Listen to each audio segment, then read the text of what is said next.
Greetings from SRM Dental College. We welcome you to the ISPRP 2022 pre-conference course on platelet concentrates in aesthetic and regenerative periodontics. The course contents include introduction, learning objectives, preparation videos, case scenarios, literature evidence, and conclusion. The concept of obtaining platelet concentrates from the patient's own blood and their therapeutic application was hypothesized with the objective of using individual blood proteins as a source of growth factors capable of accelerating tissue ingrowth and angiogenesis. Based on this understanding that the vascular supply is a definitive prerequisite for tissue regeneration. The learning objectives includes it helps you to learn the practical skills which will enable you to start utilizing platelet concentrates in soft tissue and hard tissue augmentations. At completion of this presentation, the participants will be able to produce and handle PRF membranes, injectable forms of PRF, and sticky bone. It also helps you to gain adequate knowledge in application of platelet concentrates for different case scenarios. What is PRF? PRF, that is popularly known as platelet-rich fibrin. Unlike other platelet concentrates, PRF does not require anticoagulants, thrombin, or any other gelling agents. The endogenous thrombin activates most of the platelets in the sample and triggers fibrin formation. The PRF clot is produced by natural polymerization during centrifugation, converting the natural fibrin to the slow release of growth factors and glycoproteins from the matrix for a span of greater than equal to 7 days. This shows the evolution and innovation in platelet concentrates, starting from 1954, where Kingsley introduced the concept of PRP, that is the platelet-rich plasma, to Chaucrin's 2017 APRF. We have come a long way. The most recent PRF technique that is followed is the bio-PRF, or the horizontal centrifugation technique. The horizontal centrifugation technique helps the cells to separate much more efficiently throughout the entire tubes. This leads to better layer separation, even distribution of cells throughout the PRF clot, and greater number of platelets, leukocytes, and monocyte concentration. This is the new concept of low-speed centrifugation concept. We have different forms of PRF, which is the LPRF, APRF, IPRF, and many more. So LPRF stands for leukocyte PRF, APRF stands for advanced PRF, IPRF stands for injectable form of PRF.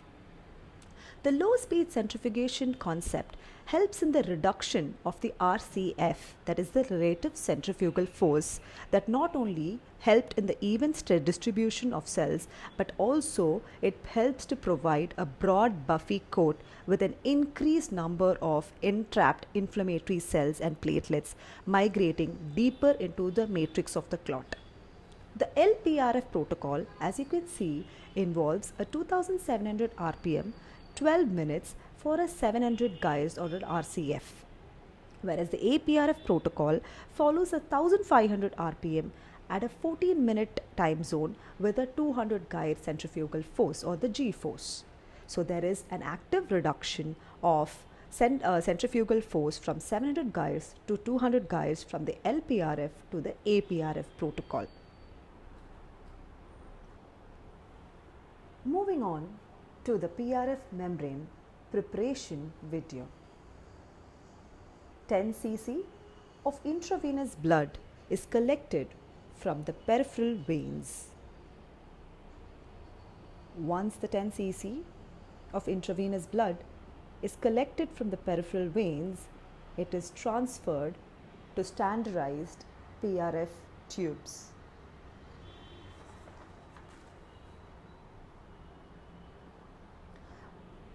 Once the transfer process is done, these PRF tubes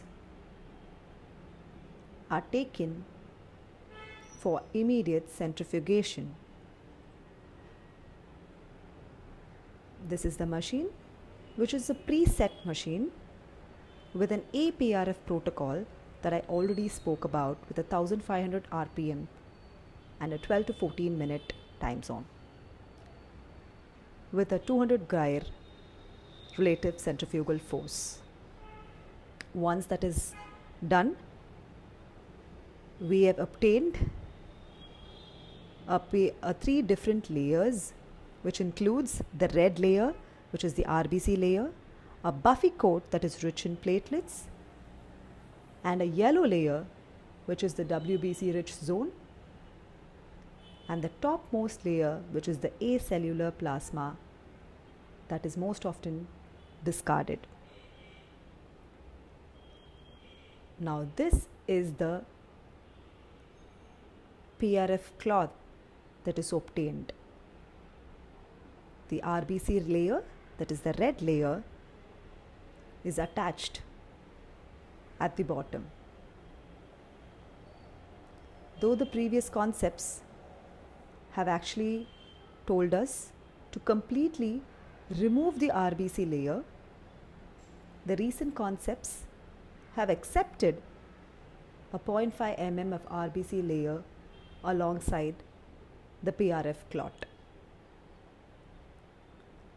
The PRF clot is now changed to a membrane under uniform digital pressure.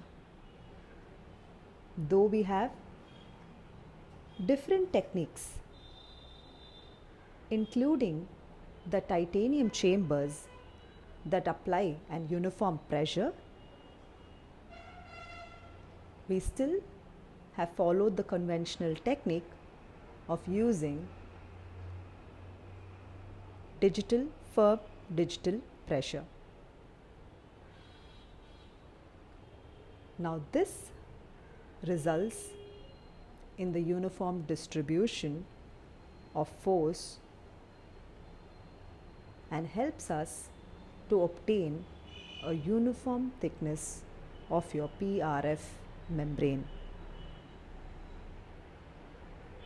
This shows a uniform thickness of your PRF membrane. Moving on to the LPRF and APRF applications.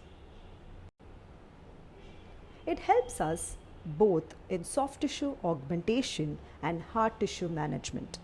The soft tissue management, the procedures include recession management, gingival biotype enhancement, attached gingiva augmentation, and papillary augmentation.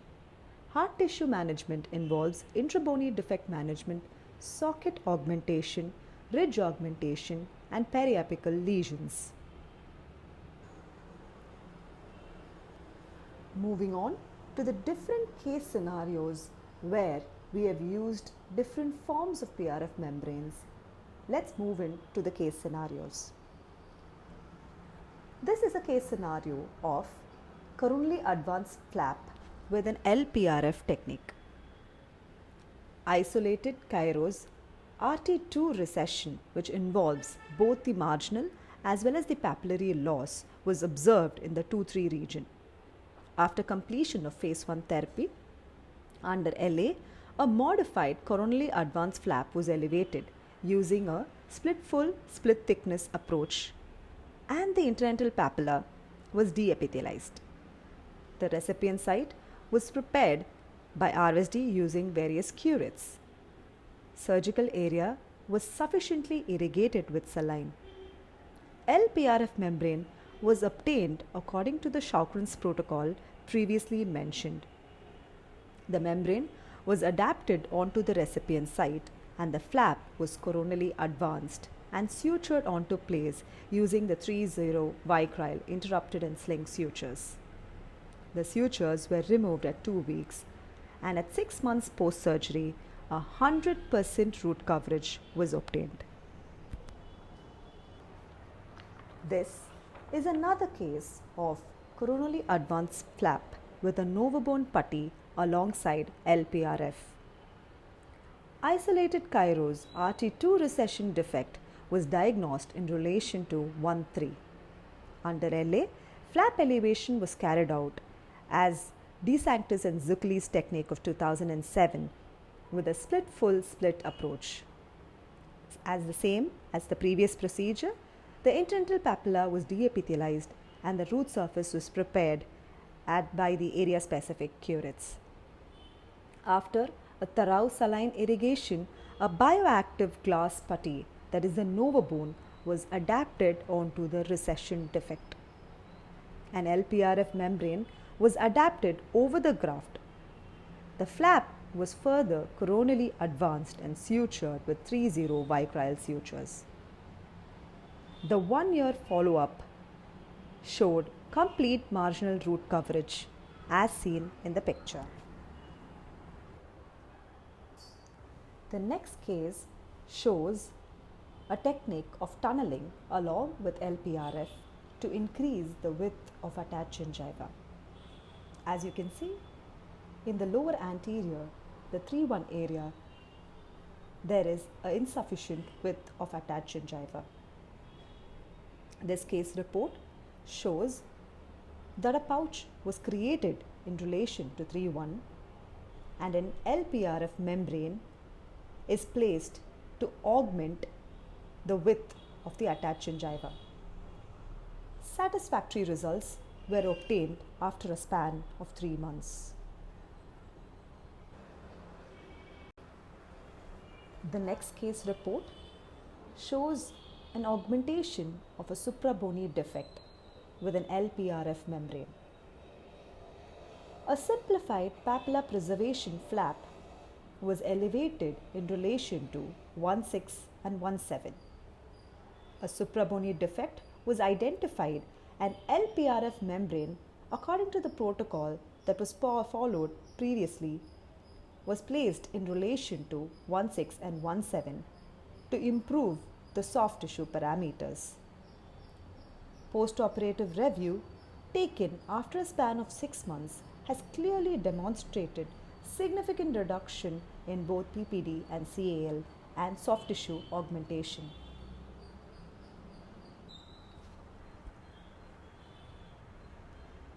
The next case scenario showed a CAF technique with an APRF intervention. Cairo's RT1 recession defect, which included only marginal loss and no papillary loss, along with abrasion, was identified in relation to 2-3. After phase 1 therapy, CAF was elevated as mentioned in the previous procedures. A APRF membrane was prepared using the low speed centrifugation concept and the protocol mentioned previously. In this scenario, if you notice, a long PRF clot was obtained. This was further folded to a bilayered PRF membrane and it was adapted onto the root surface. A flap was advanced.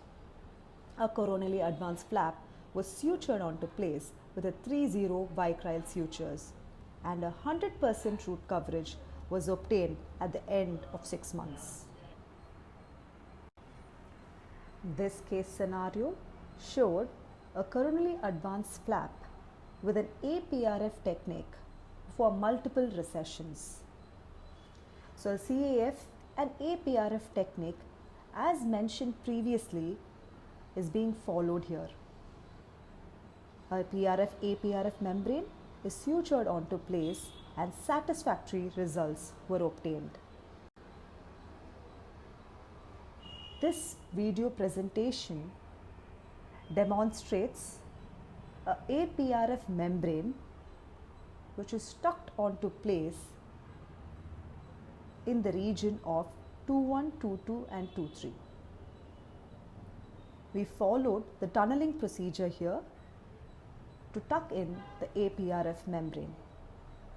As you can see, there has been multiple marginal gingival recession defects that was identified in 2.1, 2.2 and 2.3.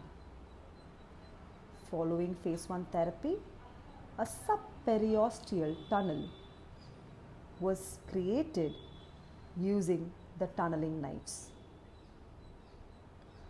A flap advancement was also further verified. A APRF membrane, according to the Shaughran's protocol previously mentioned, was prepared.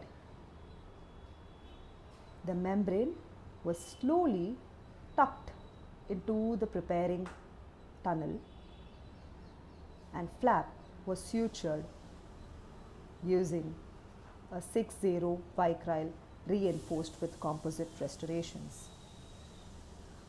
This video clearly demonstrates how a beautiful tunnel is created in relation to 2.1, 2.2 and 2.3. The tunneling knives helps to tuck in the obtained APRF membrane. The process is a minimally invasive process as the entire flap is not being elevated and the APRF membrane is slowly tucked into place.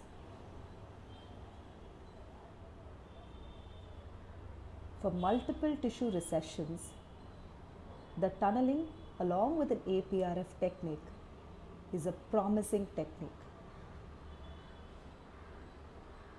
It completely augments the soft tissue and helps to neatly adapt it onto place.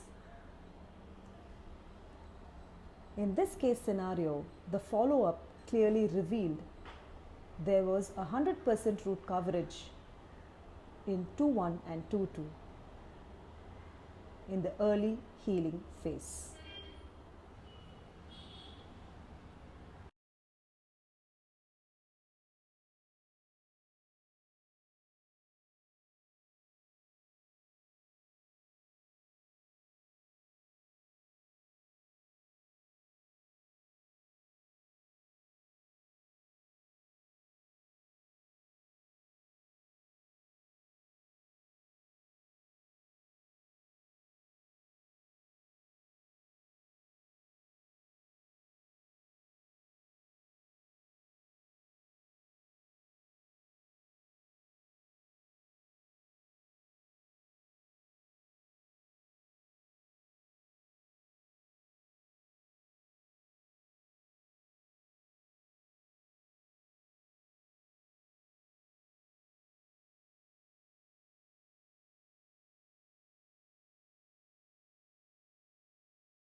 This technique is the previous technique, the tunnel plus the APRF membrane, that is completely shown here along with the composite restorated added suturing.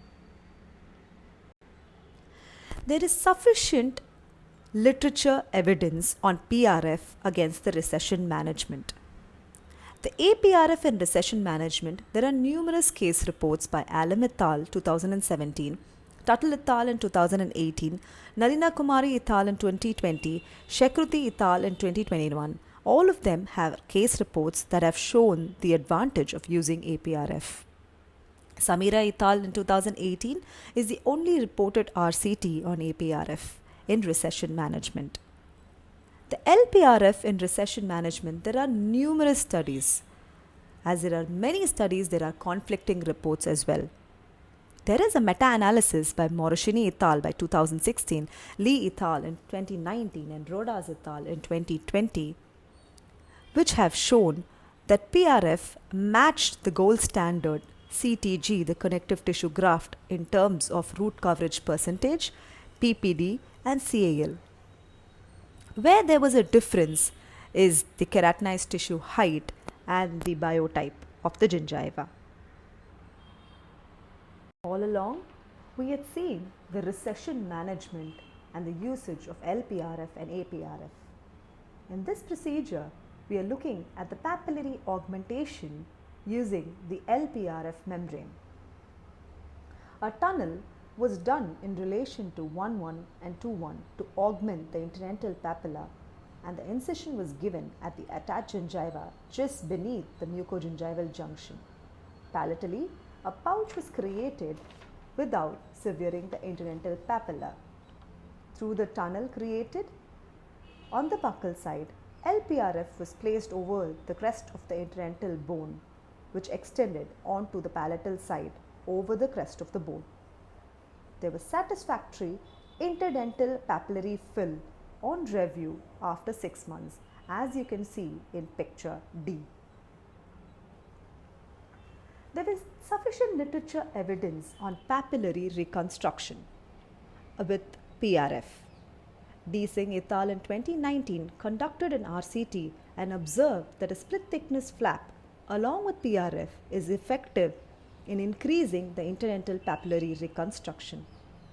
Another RCT by Preeti Sharma et al. In 2020 also found that PRF is effective in augmenting IDP using the Han and Takei technique. Isha Goyal in 2021 in her study also reported that PRF shows promising results in improving interdental papillary fill. We next move on to IPRF preparation and its applications. This is the IPRF preparation video. Now, blood is collected in vacutainers. The plastic tubes definitely helps us as it increases the hydrophobic surface and does not activate the early coagulation process. The similar LSCC protocol is followed with a lesser RPM. Here we use a 700 RPM for a 3-minute protocol for a 200 gyre force. This is proposed by Meron et al. Now, the upper layer, that is light yellow in color, consists of the separated plasma and the platelets.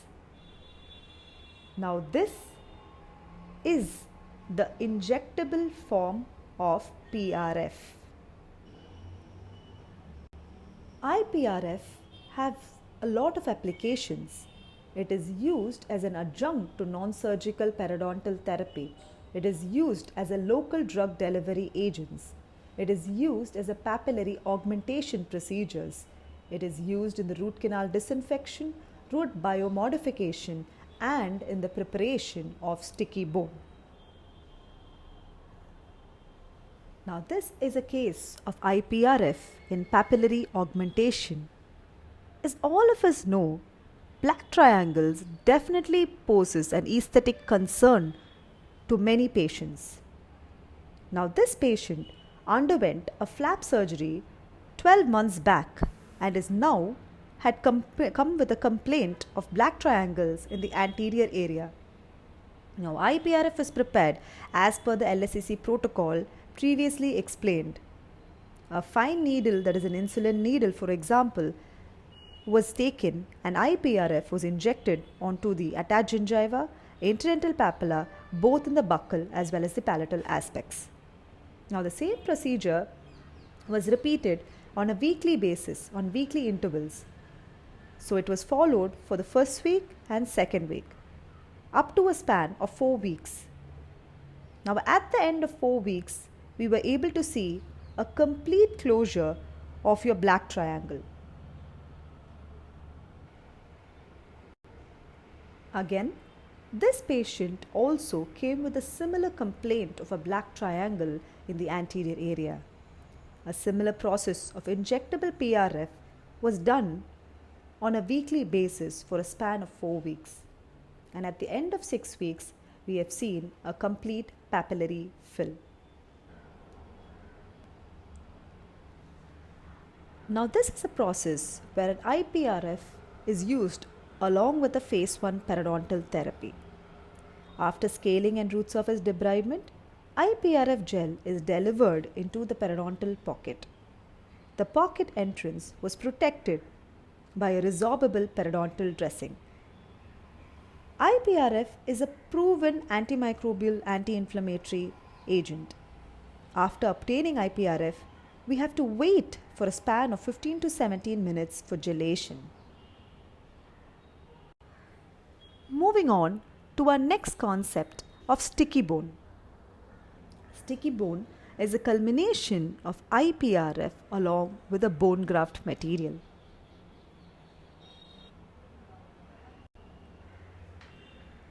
PRF sticky bone is a term that describes the combination of IPRF with a bone grafting material. 10 ml of whole blood is collected in plain vacuum tubes without anticoagulants and immediately centrifuged at a 700 rpm for 3 minutes using the LSCC protocol. The 1 ml upper plasma layer was then collected using a 21 gauge needle and designated as IPRF. Addition of IPRF to paticulate bone will lead to polymerization in 15 minutes to produce something called your sticky bone. As you can see, this is a sticky bone preparation wherein blood is collected and centrifuged using the LSCC protocol, and the upper light yellow layer is the injectable form. The injectable form is further mixed with the bone graft material for a span of 15 to 17 minutes for the gelation time to complete to produce the sticky bone. In the previous video, we had actually seen how we collected the IPRF. Now the IPRF is mixed with the particulate bone graft material. The IPRF has been collected using the LSCC 700 rpm 3-minute 200 gyre protocol. Usage of plastic tubes have always enhanced the hydrophobic force and does not activate the early coagulation process. Now the IPRF, the injectable PRF, is mixed with the bone graft material. It takes about 15 minutes for the gelation time. The mass becomes a workable mixture in 2 minutes. So 15 to 17 minutes, the gelation time gets over and we have a workable mass.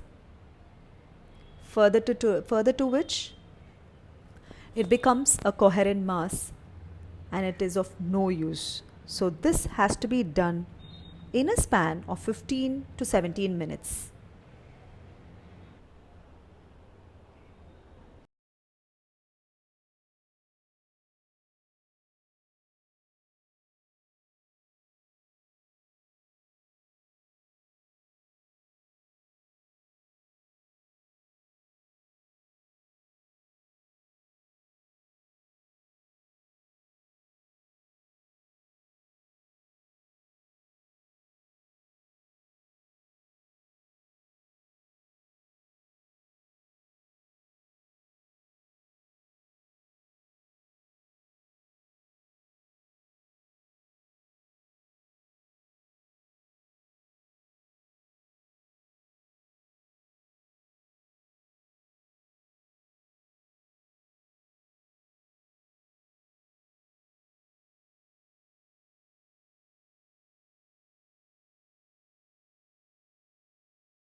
The various applications of sticky bone, like intrabony periodontal defects, furcation defects, socket augmentation, guided bone regeneration, endoperio lesions, and augmentation around implants. A 65-year-old patient presented with a fractured 1/6 post root canal treatment. Now, dental implants were planned for this patient, and prior to that, socket preservation was done following an atraumatic extraction. IPRF clot was placed and a PRF membrane was placed inside the socket. This is yet another case of sticky bone and socket augmentation. A 37-year-old female patient came with a complaint of grade 3 mobility in 4/7, which was indicated for extraction followed by dental implant placement. Atraumatic extraction of 4/7 followed by the IPRF preparation and sticky bone prepared with the IPRF along with bio-os. Now this is followed by flap approximation using a 3-0 black silk sutures. Now this is a case of sticky bone in ridge augmentation. There is a horizontal ridge deficiency in the 4-5 region. A mid-crestal incision was done and flaps were elevated. A lingual blunt dissection was done. As you can see, there is a decortication that was done on the defect area, followed by which an IPRF mixed with bio-os to give us a workable mass like a sticky bone was placed on the defect site. Simple interrupted suturing was done for flap approximation. Next is a case of sticky bone in ridge augmentation along with implant placement. There's an anterior edentulous ridge deficiency, and it was considered to be both a vertical and a horizontal ridge deficiency. A flap was raised using a mid-crestal incision followed by implant placement.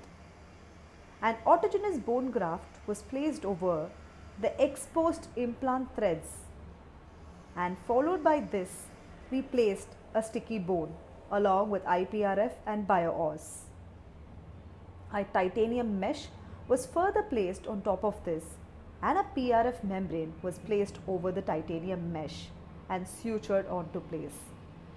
This gave satisfactory results post-op in both managing the horizontal and vertical deficiency in improving both the hard tissue and soft tissue parameters. This is yet another case of sticky bone in ridge augmentation purposes along with implant placement. Again, as you can see, there was a horizontal and vertical ridge deficiency in the 4/6 region.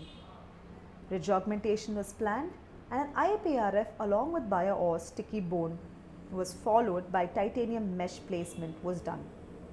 PRF membrane was further placed onto the titanium mesh.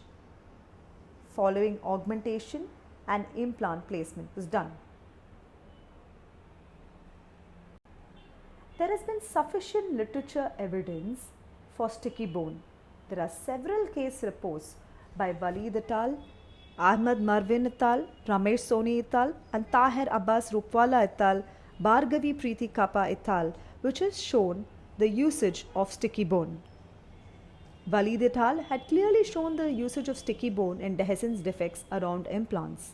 Ahmed Marwan et al. Has shown GBR with APRF and sticky bone. Ramesh Soni et al. In 2019 has shown the bone augmentation with sticky bone and PRF in ridge split with nasal floor engagement alongside immediate implants. Rupawala et al. Had shown IPRF and bio-os in socket augmentation processes. Preeti Kappa et al. Had shown the CAF with sticky bone and IPRF coated collagen.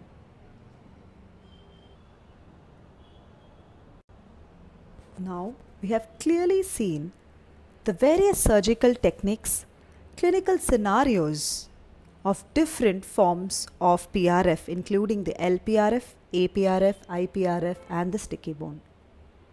The development of bioactive surgical additives to regulate the inflammation and increase the speed of healing process is one of the greatest challenges in clinical research.